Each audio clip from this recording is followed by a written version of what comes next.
and often means a lot of false alarms. Look at this chart. So you can see the gray bars, the 3 gray bars in this chart. Those are actual recessions. So the probability worked. It was right. Confronted with China pouring cold water on Donald Trump's version of reality, Trump said this.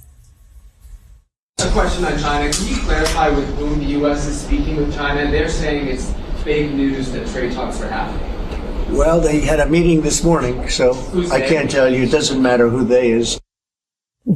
They just doesn't include China and the U.S., according to China. New York Times reports this, quote, in private, some Trump officials concede that they did not accurately predict China's reaction. Trump seemed to expect China to be among the first to come begging for relief, given the size of its exports to the U.S. Yet here we are almost a month since Liberation Day, and we have as many deals as Pete Buttigieg has fucks to give when speaking on this administration's failures. And to see this administration claiming that it cares about competence and merit, and then be responsible for an epic fuck-up like this, demonstrates that these are not serious people. I was an intelligence officer for about 7 years in the U.S. Navy Reserve, and I occasionally handled highly classified information during my time in the cabinet as well. It can be hard to explain just how much goes into keeping that information safe. It is only available to people with a security clearance and a need to know. It's only discussed in certain facilities that are hardened to make sure that they don't have the same vulnerability to surveillance as most places. And importantly, you only ever use classified systems to discuss classified information. So America needs answers on why an unclassified, commercially available app was used, and even more importantly, how some of the most powerful people in this country didn't know that they accidentally included a journalist while they were discussing classified war plans that they had yet to authorize and execute. Because the truth is, we are not closer to any deals. In fact, China are just openly mocking the president and his regime. 近来美方不断是有消息称中美之间正在谈判，甚至将会达成协议。请问您能否证实双方有没有开始谈判？这些都是假消息。据我了解，中美双方并没有就关税问题进行磋商或谈判，更谈不上达成协议。这场关税战是由美方发起的，中方的态度是一贯的、明确的，打奉陪到底，谈大门敞开。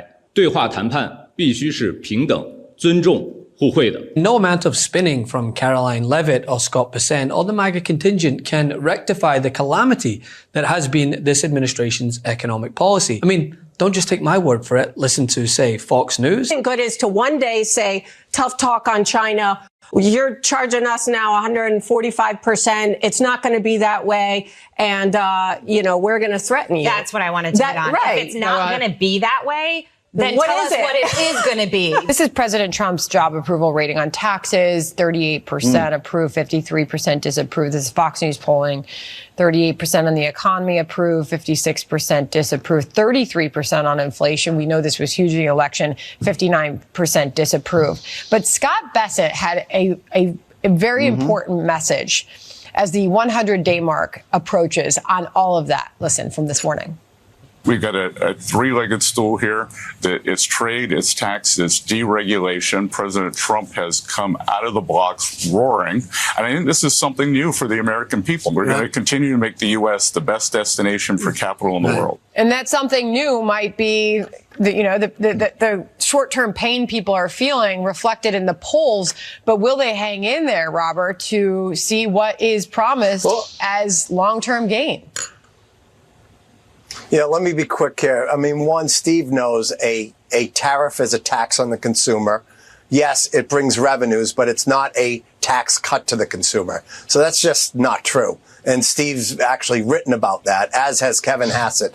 With respect to the three-legged stool, I think with short-term pain, you're seeing it in the polls. People don't know really what's going on. Things are actually, some prices are going up, some are going down. This is not actually the immediate, great economy that the president spoke about. Actually, half the economists thinks we're going into a recession. And to constituents of Republican lawmakers facing pushback all across the country. I am very disturbed and appalled by the behavior and the lack of professionalism and expertise of the Secretary of Defense.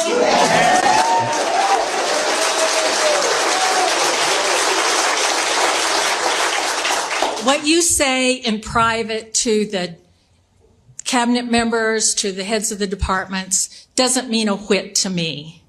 It's what you say in public, what you say to the people of Nebraska about where you stand on these things and where you stand with Donald Trump.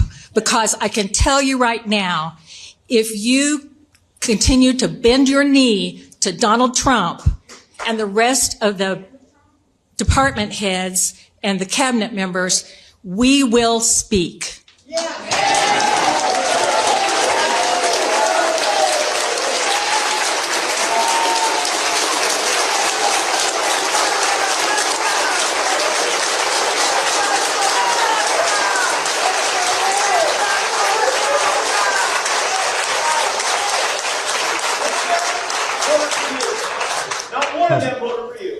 Well, so thank you very thank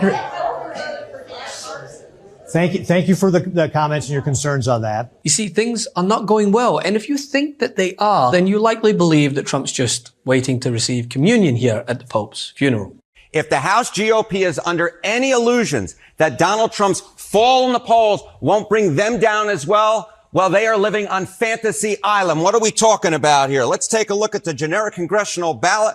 Democrats versus Republicans. We have 3 polls out within the last few weeks. What do they all show? They all show the Democrats up by 2 points in the CNBC poll. The Fox News poll that was out on Friday, look at that. Democrats up by 7. The New York Times poll that was out this Friday as well, but Democrats by 3. And keep in mind, the House GOP won the popular vote back in 2024 by a little less than 3 percentage points. So when you see 3, 7, 2, averaging 4, that is a tremendous shift. That is a shift of 7 points from the November 2024 elections away from the GOP to the House Democrats. Donald Trump dragging down the House Republicans. Where are we seeing this shift in a most pronounced way? Where are we seeing it? We've spoken about it, Mr. Berman. We're talking about independents. This is how you know that Trump is bringing down the House GOP. Look at Trump's net favorable rating. In October of 2024, according to the New York Times, it was minus 9 points. Look at where it is now. Minus 30 points among independents. That's horrific. That's historically awful. Take a look at the generic ballot. In October of 2024, the Democrats were ahead, but only by 3, well within the margin of error. Look at where they are now, up 17 points. There is no way on God's green earth that the Republicans can hold on to the House of Representatives if they lose independents by 17 percentage points. My goodness gracious. This is what dreams are made of if you're House Democrats, and it's all being driven, or at least in large part being driven, by Donald Trump's rapid drop with independents. Love this video? Continue the conversation by following us on Instagram @MeidasTouch and help us blow past 1 million followers.